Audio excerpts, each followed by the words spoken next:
We knew about the east face 11 weeks before it came down, and we were the women of Cadell's Bend, and nobody had ever asked us anything in our lives.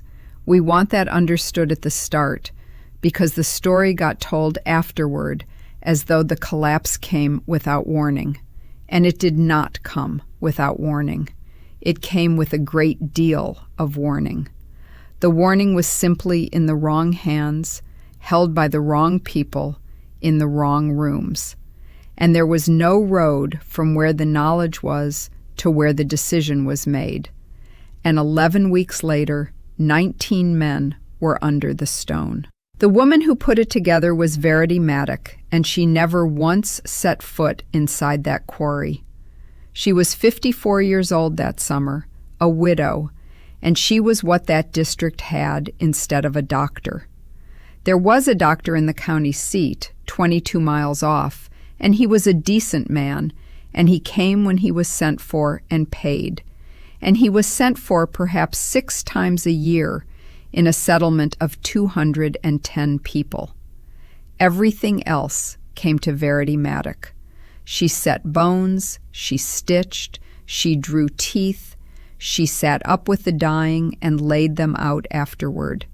She had a garden of plants that half the district thought was superstition until they needed it, and a shelf of bought medicines she paid for herself out of what little she was given, and a way of looking at a person in a doorway and knowing before they spoke whether they had come for themselves or for somebody at home. And because of all that, Verity Mattock had a thing that no other living soul in Cadell's Bend possessed, and it is the whole of this story, and it was invisible, and it was this. She was the only person who talked to everybody. Think about what a quarry town is. Cadell's Bend existed because of limestone, and the Ambrose Stone Company worked 3 faces in that bluff above the river, and about 80 men went up there 6 days a week and came down again. And the town was the men and the men's families and a store and a church and us. And every one of those 80 men knew only what happened where he stood. A man on the north face did not know what the men on the east face heard in the mornings. A powder man knew his shots and not the drilling. A teamster hauling block knew the road. The quarry was not one thing that one person watched. It was 40 different jobs in 40 different corners of a bluff a quarter-mile long, and each man carried a small piece of the truth of it and went home with that piece and told his wife. And his wife carried it to Verity Mattock's kitchen, along with the child's cough or the burned hand, and said it in passing, the way you say things while another woman is looking at your child's throat. She had been receiving those pieces, 3 and 4 a day, 6 days a week, for 19 years. That is not gossip. We want to be very clear, because gossip is what they called it, and it is the word that killed 19 men. Gossip is talk that goes nowhere and is enjoyed. What came into that kitchen was testimony, and Verity Mattock did with it the one thing nobody else in that district did, which was to keep it. She had a book. It was not a doctor's book, and it was not tidy. It was a farm ledger, ruled for accounts, and she had been writing in it since about 1871, and what she wrote in it was who came to her, and when, and what was wrong, and, in the margin, in a smaller hand, whatever they had told her while she worked. Her son said afterward that the margins were nearly as full as the columns. And in the spring of that year, the margins began to say the same thing over and over from different men who did not know each other's business, and who each thought his own piece was nothing. We will tell you what they said, because it is the most ordinary list of complaints you ever heard, and that is exactly why not one of those men reported it to the company. Tam Reese told her, while she was wrapping a hand he had crushed loading block, that there was water coming through the east face where there had not been water in his 6 years there, and that it did not stop when the weather dried, which puzzled him a little, and no more. Old Bryn Powell told her, when he came about his chest, that the east face was making a noise in the early morning before the men started, a small sound like ice on a bucket, and that the young men laughed at him for standing and listening to it. Ellis Vaughan's wife told her, while Verity looked at their baby, that Ellis had come home 3 times that month with stone dust in his hair from above him, which had never happened before, and had said the face was shedding. 2 different men mentioned that a crack up near the top of the east face, which had always been there and had always been narrow, seemed to them wider than it had been, and both of them said in the same breath that they might be imagining it. A powder man named Sayers said the east face was drilling soft in places and hard in others in a way he did not like. And a boy of 16 who came to have a splinter of stone taken out of his eye said, crying, that he did not like working the east face because it felt wrong, which is the kind of thing a boy says and everyone dismisses, including the boy. Now, any one of those is nothing. A working quarry has water and noises and dust and cracks, and any single man reporting any single one of those things to a foreman would have been told to get back to work and would have deserved it. But Verity Mattock did not have any one of them. She had all of them in a ledger with dates, and she had 19 years of margins to compare them against, which meant she knew what an ordinary spring in that quarry sounded like in her kitchen, and this was not one. And what she assembled from those pieces, over about 6 weeks, sitting alone in the evenings with a lamp and a ledger, was a picture that not one of the 80 men on that bluff could have assembled, not because they were stupid, but because no single one of them could see it from where he stood. The picture was this: water was getting behind the east face and had been all spring. It was working into a crack at the top that was opening. The face was shedding stone from above, which meant the rock was loosening. And it was talking in the cold of the early morning, which is when stone that is under strain will speak. She did not know the words for any of that. She could not have said the word overburden, and had never heard the word fissure. What she had was a list in a ledger, and the ordinary sense to see that a wall which was wet and cracking and dropping stone and making noises was a wall that was coming down.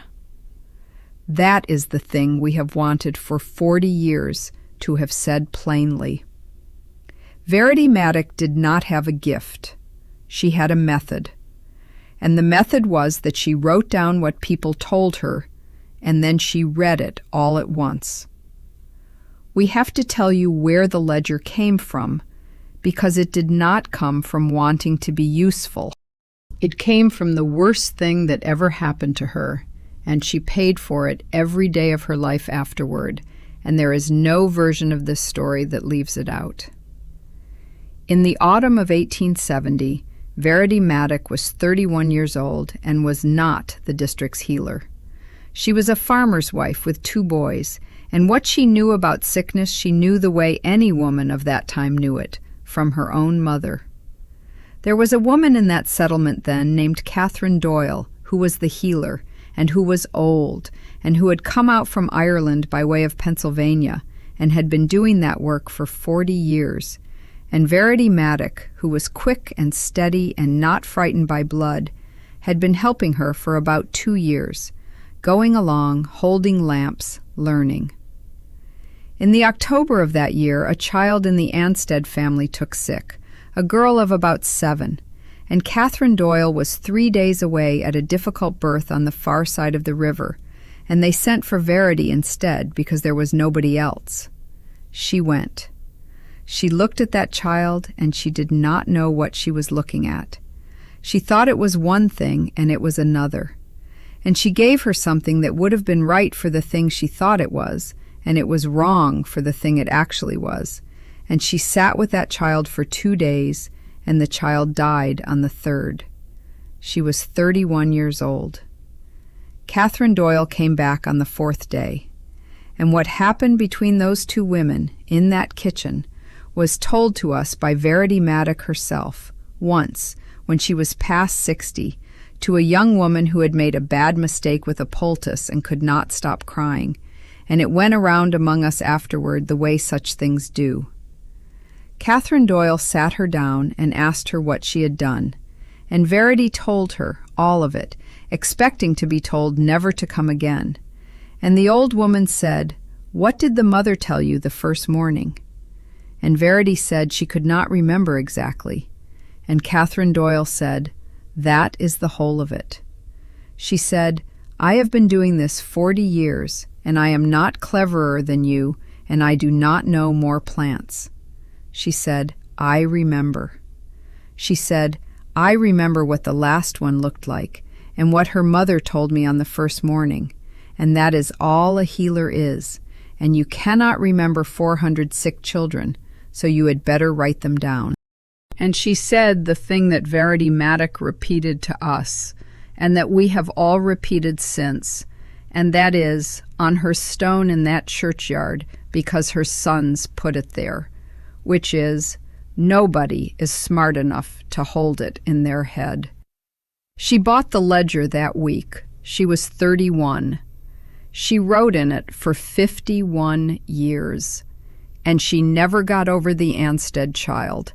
And we want that said too, because the district afterward liked to tell it as the making of her, a hard beginning that formed a great woman. And that was not how she carried it. She carried it as a debt she was working off and never finished.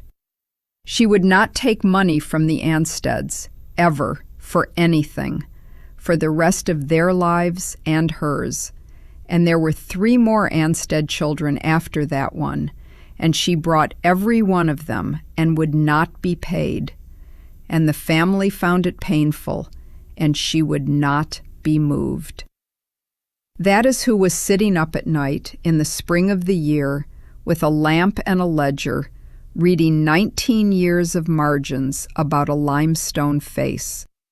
A woman who at 31 had learned, at a cost she never stopped paying, that the mind cannot be trusted to hold what matters, and who had therefore spent half a century writing down what people said to her while she worked. The company would later say that a woman who had never been in a quarry could not know anything about a quarry. They were right that she had never been in it. They were wrong about the other part. And the reason they were wrong is that she was not making a judgment about stone. She was making a judgment about testimony, about a great many small accounts from a great many separate men. And that is a thing she had been trained to do by an Irish woman in a kitchen in 1870, and had practiced 6 days a week for 2 decades, and was probably better at than any person then living within 100 miles of Cadell's Bend. She went to the company on the 14th of May. We know the date because it is in the ledger, on its own line, in the columns and not the margin, which she almost never did. Went to office, east face. The Ambrose Stone Company kept an office in a frame building at the foot of the road, and the man in it was a superintendent named Halloran, who was about 40 and not from that district, and was, by every account we have, a competent man doing a hard job for people above him who were somewhere else entirely. That matters. We have spent 40 years being careful about Halloran, because the easy story makes him a villain, and he was not one. He was a man with a production schedule, set in an office in another state, and 80 men to keep working, and an owner named Ambrose he had met twice. Verity Mattock came into that office with her ledger under her arm and told him that the east face was going to come down and that he should stop working it and take the men off. And she laid the ledger on his desk and showed him. The water in March that did not stop in the dry, the crack that 2 men thought was wider, the shedding from above, the morning noise, the soft drilling. 6 weeks of it, dated in a farm ledger, in a woman's hand, with a child's croup written in the same column, 3 lines below. We have thought about that scene a great deal over the years, and about how it must have looked from the other side of that desk. And we are able now, being old, to see it his way, which we could not do for the first 20 years. He saw a 54-year-old widow who had never been in a quarry, holding a household account book, telling a stone company that its wall was coming down, on the strength of things that men had said to her while she bandaged them. He was polite, everyone agrees on that. He did not laugh at her, and he did not put her out. He listened for perhaps a quarter of an hour, and then he told her that the east face had been inspected in April and was sound, and that water in a limestone quarry in the spring was as common as mud, and that if any of his men had a concern about the face, they were free to bring it to him directly. That last sentence is the one we want to stop on, because it sounds fair, and it is the exact center of why 19 men died. His men could not bring it to him, not because they were forbidden, but because not one of them had anything to bring. Tam Reese had water. That is not a concern, that is spring. Bryn Powell had a noise that the young men laughed at, and he was 63 and afraid of being thought too old for the work. And a man in that position does not walk into the office and report a sound. The boy had a feeling. Ellis Vaughn had dust in his hair. Every single one of them held a piece too small to carry to a superintendent. Only when the pieces were laid side by side in a ledger did they become a thing worth saying, and the only person who had them side by side was a woman he had no reason on earth to believe. That is the first turn, and it went against her, and it was nobody's fault, in the way people mean when they say fault, which is the most frightening kind of disaster there is. The second turn came 8 days later, and it made everything worse, and it is the reason she stopped being merely doubted and started being resented. There was a small fall on the east face on the 22nd of May, not a collapse. Perhaps 2 wagon loads of stone came off the upper part of the face in the night, when nobody was there, and in the morning the men cleared it and went back to work. And it was, in the ordinary run of a quarry, an event of no importance whatever. Verity Mattock heard about it before noon, because a man came to her with a strained back from clearing it, and she went back to the office, and this was the mistake, and she knew it afterward, and said so. Because Halloran had had a small fall, cleaned it up, and been reassured by it, the loose stuff had come off, which is what loose stuff does, and the face behind it was solid. Every quarryman in the world would have read it exactly that way. When she came in again saying that this proved her right, that the face was shedding just as she had said, she was arguing against a man who had a wagon load of evidence that the problem had just resolved itself. And she had nothing new. She had the same ledger and 8 more days of margins. He was less patient the second time. He did not shout, but he told her that she was frightening the men's wives, that 2 families had already asked about the east face, and that if the men got it into their heads that the face was bad, he would have trouble he did not need. He asked her not to come again. And by the end of that week, it was around the settlement that the healer had been in twice about the quarry and had been sent off. And the word for what she was doing became, among a certain number of people, including some of us, worrying. Not lying. Nobody said she was lying. They said she was worrying, and worrying the men, and that a woman who sat with the sick all day and heard everybody's troubles would naturally get to seeing troubles everywhere, and that it was a kind of occupational sourness, and there was a sort of affection in how they said it, which is what made it impossible to fight. The third turn was the inspection, and it is the one that closed the matter for everybody in that town who was still open to it. Halloran, to his credit, and we do mean credit, did not simply dismiss her the second time. About 10 days after the small fall, he had the east face looked at again, properly, by a man named Cobb, who came up from the company's works in another county and who had been quarrying for 30 years and was, by everything we ever learned, entirely competent. Cobb spent most of a day on that face. He went over the top of it and along the base of it. He looked at the crack, he looked at the water, and he passed it.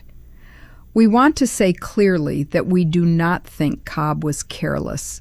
What Cobb did was look at a limestone face on a day in early June and judge it, which is what an inspection is: one man, one day, one look.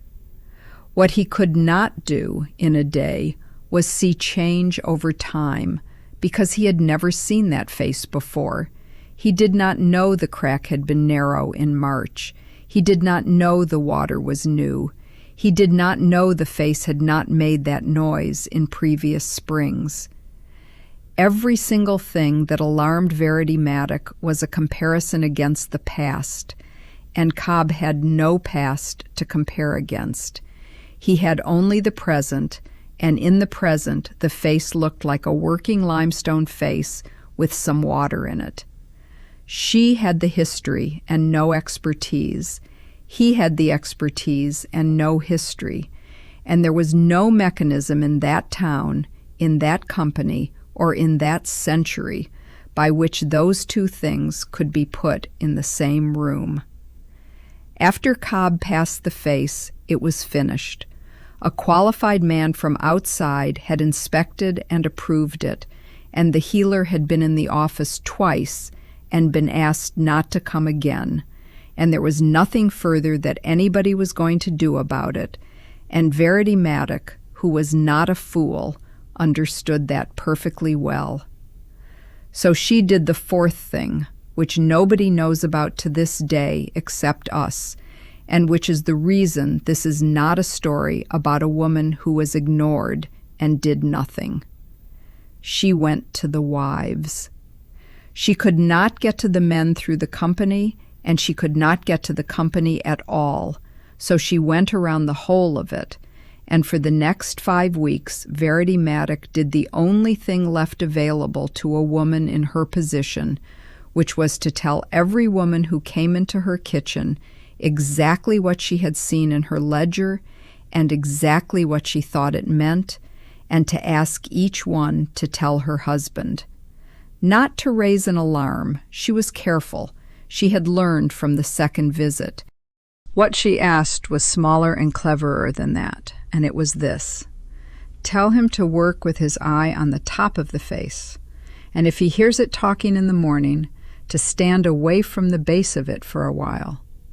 And that, in the end, is what saved the men who were saved. We can tell you exactly how it sounded, because most of us heard it, and it was the most careful piece of work we ever watched anybody do. She never said the words dangerous or collapse, not once to any of us in 5 weeks. She had learned what those words did. They made a woman frightened, and a frightened woman goes home and says something frightened, and a man who is told by his frightened wife that his workplace is going to kill him will defend his workplace, because the alternative is to admit he goes to a killing place every morning for $2 a day and has no choice about it. So she made it small. She made it about the top of the face and the morning noise, and she attached it to nothing. Roseanne Tice, who lost her husband, told us years later exactly what was said to her, and it went like this. She was in that kitchen in the last week of July about a boil on her arm, and while Verity Mattock was working on it, she said, "Is Randall on the east face still?" And Roseanne said he was. And Verity said, "If he ever hears it cracking of a morning, tell him it is worth standing off the bottom of it a while." And Roseanne said she would, and thought no more about it, because it was said the way you say, "Mind the step." And Roseanne Tice did tell him. That is the thing. She told him that evening in exactly those terms. And Randall Tice said something dismissive about the healer, and it went no further, and 11 men and Randall Tice were at the bottom of that wall on the 4th of September. Roseanne Tice never forgave herself, and there was nothing whatever to forgive. She carried it until she died in 1929, that she had not said it harder. And 4 of us told her so 100 times, and it made no difference. And we mention it because it is part of the cost of this, and it did not fall only on the men. Mara Dunleavy was told the same thing in the same week in the same words. She told Owen. Owen moved a dinner ground. The message was identical. The 2 women delivered it faithfully. The difference was entirely in what 2 men did with it. And both of those men were good men, and one of them is why 11 families kept their fathers. There were 2 gang bosses on the East Face that summer, and what happened to each of them is the closest thing to a fair test that anybody could ask for, and it happened by accident, and neither man knew he was in an experiment. The first was Owen Dunleavy, who had a gang of 11 and who was 38 and had come over from Wales as a boy and had been in Stone his whole life. His wife, Merritt, was at Verity Mattock's kitchen table perhaps twice a month over a daughter with a weak chest, and she carried it home. Owen Dunleavy did not believe it. We want that on the record because he told us so himself many times until he died. He thought his wife was repeating a nervous woman's notion. What he did was smaller than belief, and it is the entire point of this story. He thought it cost him nothing to humor it. So he moved his gang's dinner ground, that is all. The men on the East Face ate at the base of the face, in the shade, which was the sensible place, out of the sun and near the work. Owen Dunleavy, on about the 8th of July, told his gang they would eat at the top of the ramp instead, 40 yards out, in the sun. And his men complained about it every single day for 6 weeks. And he let them complain, and he did not tell them why, because he could not have said why without repeating something his wife had heard from the healer, and he would have been laughed off the bluff. He also, twice in those weeks, took his gang off the base of the face for an hour in the early morning when old Bryn Powell said it was talking, and gave them something else to do, and told the men it was because he wanted the drilling finished on the upper bench. He did not believe her. He humored her at nearly no cost, on the chance. The second gang boss was Randall Tice, who had 14 men and who was a good foreman and a hard one, and who had heard the same thing from his own wife, and had told her he did not want to hear about the healer again in his house. He was not a bad man either. He had a schedule and a reputation for keeping it, and he had watched a qualified inspector pass that face in June, and he was not going to move 14 men around a bluff on the strength of kitchen talk. His gang ate at the base of the face. On the 4th of September, at about 20 minutes past noon, the east face of the Ambrose Quarry came down. We are not going to describe it at length. There are people alive whose fathers were under it, and we have never in 40 years told this part in detail, and we will not start now. What we will say is this. It came down the way she said it would, from the crack at the top, and it took a section of the face, perhaps 140 feet long, and it came down at the dinner hour, and it came down onto the base of the face where the men ate. Randall Tice's gang was at the base of the face. Owen Dunleavy's gang was 40 yards out at the top of the ramp, eating in the sun and complaining about it. 19 men died. Every one of them was at the foot of that wall. 11 of them were Randall Tice's, and Randall Tice was one of the 11. Owen Dunleavy lost nobody.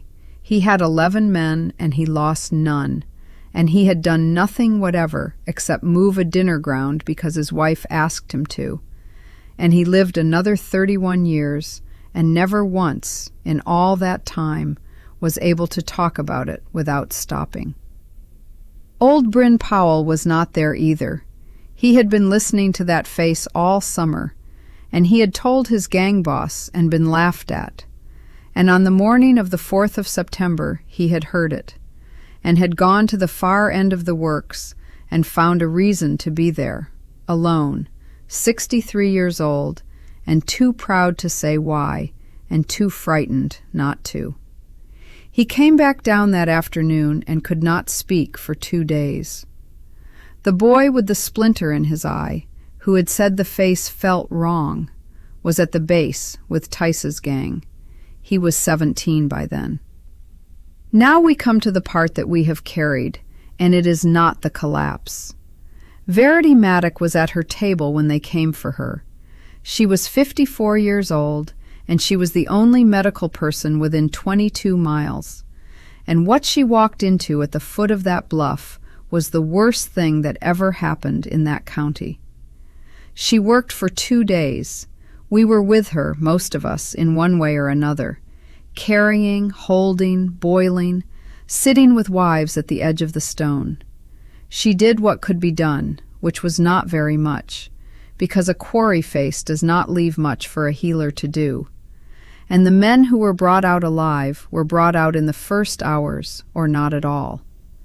And in those 2 days, not one person said to her that she had told them. That is not a complaint. She would not have wanted it said. And if it had been said, she would have walked away from whoever said it. But we noticed. We were there and we noticed, and we have never stopped noticing, that in the 2 days when it would have cost nothing to say it, nobody did. And the men who came and stood at the edge of that stone with their hats off included the superintendent Halloran, who had sat across a desk from her in May and who did not look at her once. He resigned in November and left the district, and we never heard of him again. We do not know what he carried. We hope it was heavy, and we are not proud of hoping it. What happened over the next several years is the part that nobody tells, and it is the part we most want set down, because it is not what you would expect, and it taught us more about people than the collapse did. The first thing that happened was that she was believed, entirely and immediately, for about 4 months.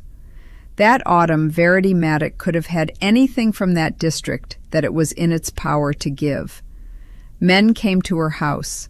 The company, under a new superintendent, sent a man to ask her what she had known and when, and she gave him the ledger, and he copied out 6 weeks of margins in his own hand and gave it back to her.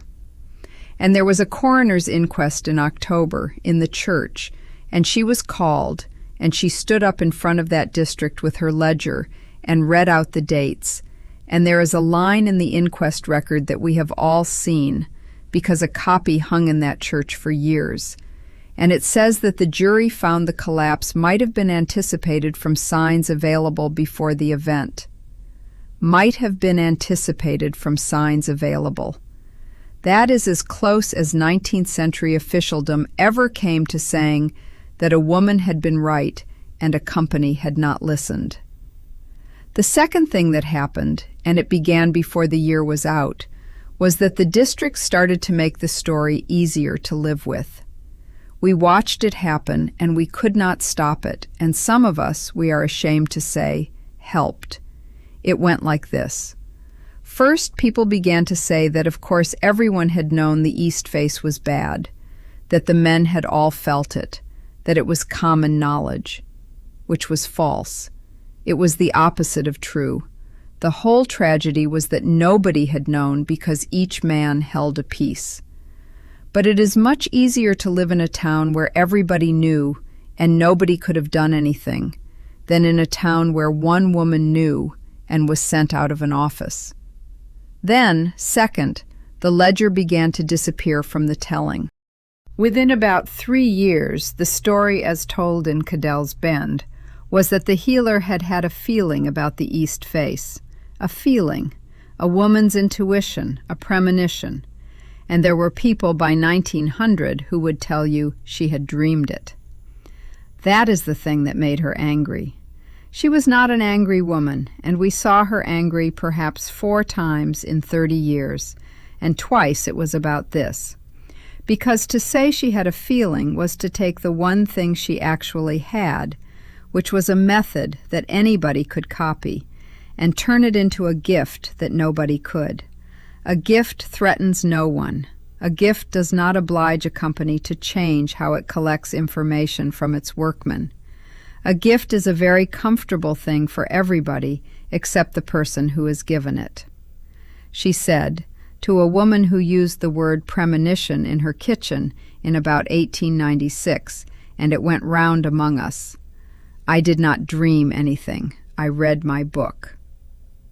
And the third thing, which is the reason we are the ones telling this and not somebody else, is that a small number of us did not let it go. The women of that district, over the next 30 years, kept a thing going that had no name and no organization and no meetings and would have sounded absurd if you had described it out loud. We told each other what our men said about the works. That is all it was.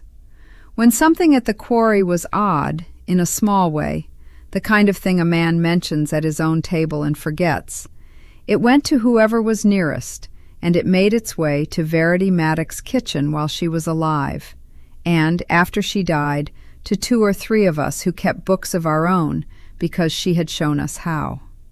Twice it mattered. In 1899, the North Face began doing what the East Face had done, water and shedding and a widening at the top. And it was in 3 women's mouths inside a fortnight, and in a ledger inside 3 weeks. And the woman who held that ledger then was Mary Dunleavy, Owen's wife. And she did not go to the office. She went to Owen. And Owen Dunleavy, who by then was a superintendent himself, and who had lost nobody in 1892 because he had humored his wife at no cost, took 11 men off the North Face for 9 days and had it stripped from the top. And something like 2,000 tons came off it in a controlled fall in the second week of April. And not one person was hurt, and there is no record of it anywhere because nothing happened.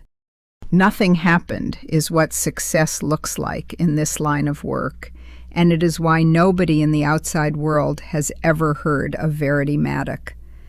And in 1904, it happened again at the ramp cut, smaller, and again nothing happened. And by then, Owen Dunleavy had made it a standing arrangement, informally, never written down, that anything the wives passed along got looked at, and men in that quarry knew it and used it. And a man who would not walk into an office to report a noise would tell his wife over supper because that had become a channel. The company never adopted it. There was no policy and no form and nothing in any book of rules. It was a habit held by particular people, and it lasted as long as those people did. Owen Dunleavy died in 1923. Within about 6 years, it was gone. The quarry was sold in 1926, and the new management had a safety inspector who came monthly, which was more than the old company ever did, and was, in its way, progress, and which was one man looking at one face on one day, exactly as Cobb had done in June of 1892. Verity Mattock died in 1921 at the age of 83, and she worked until about 6 months before the end. There is no monument. There is a stone in that churchyard that says her name and her dates and the words her sons chose, which are, "Nobody is smart enough to hold it in their head," and which most people who read it assume is a piece of scripture they do not recognize.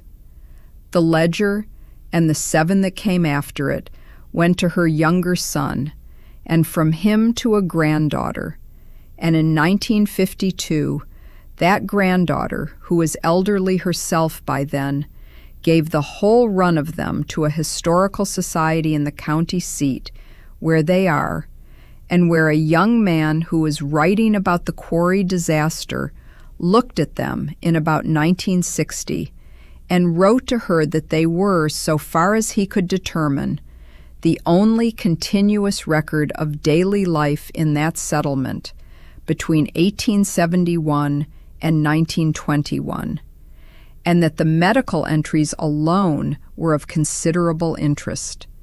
He did not mention the margins. We wrote to him about the margins.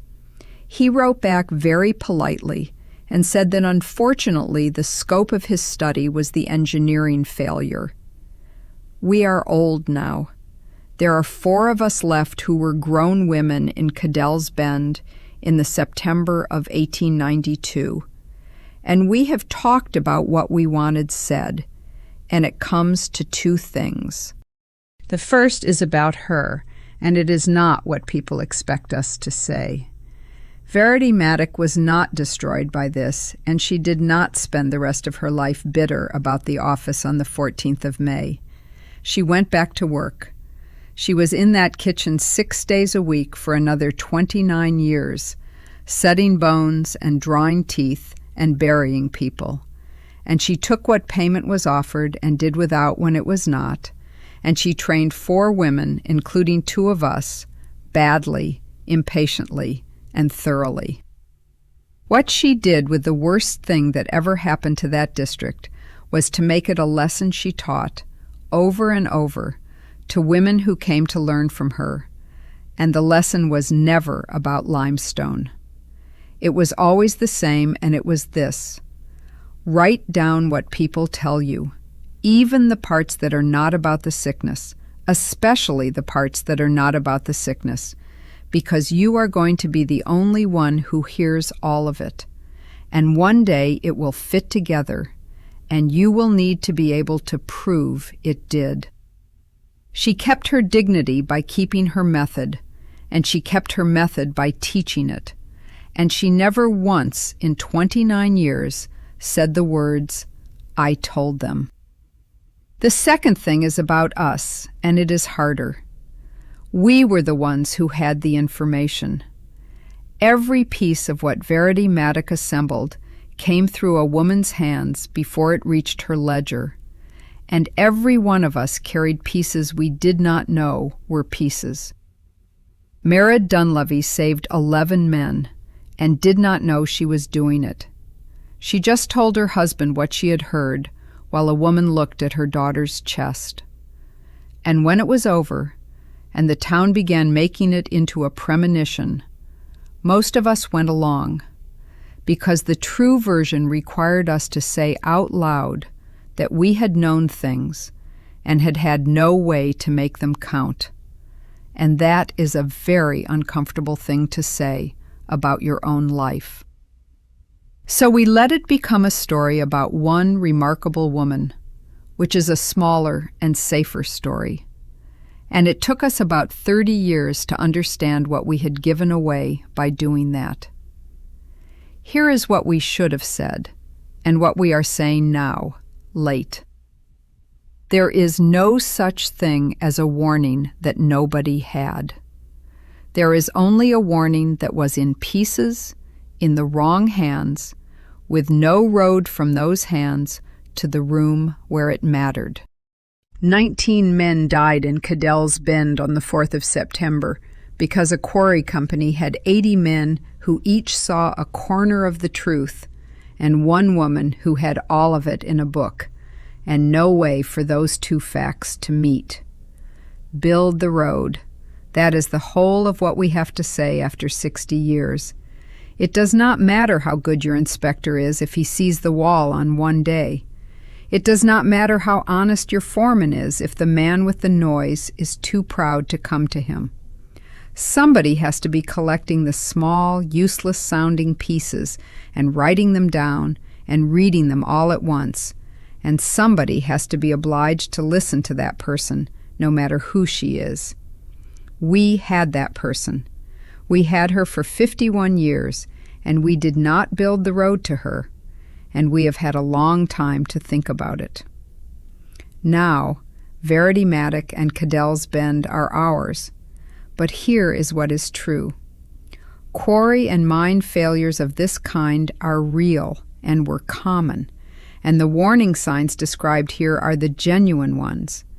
New water entering a rock face, a widening crack at the crest, spalling or shedding of stone from above, and audible cracking as stressed rock fails in small increments before it fails completely.